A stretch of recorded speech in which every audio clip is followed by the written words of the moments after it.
Pas tragjedisë me 59 viktima në Maqedoninë e Veriut të shkaktuar nga zjarri në një lokal nate, forcat zjarrfikse në Tiranë paralajmërojnë kontrolle gjatë fundjavës.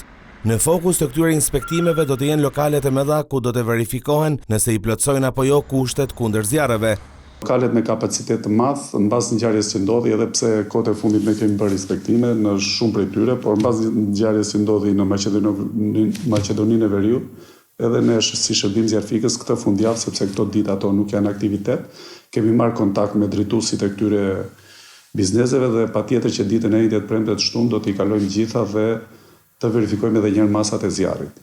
Goxha i shton se këto biznese duhet të plotësojnë disa kritere të rëndësishme në kuadër të masave për mbrojtjen kundër zjarreve. Në këto objekte kryesore është daljet emergjence të këtyre objekteve dhe materialet që përdoren në këto objekte nuk do të jenë materiale të djegshme. Pra, nuk do të jenë materiale që shkaktojnë zjarr, nuk do të jenë materiale që shpërndajnë zjarrin. Pra, duhet tregohet kujdes që në fillim. Gjithashtu edhe pajisjet elektrike duhet të jenë shumë të mbrojtura, kasetat elektrike duhet të jenë mbrojtura.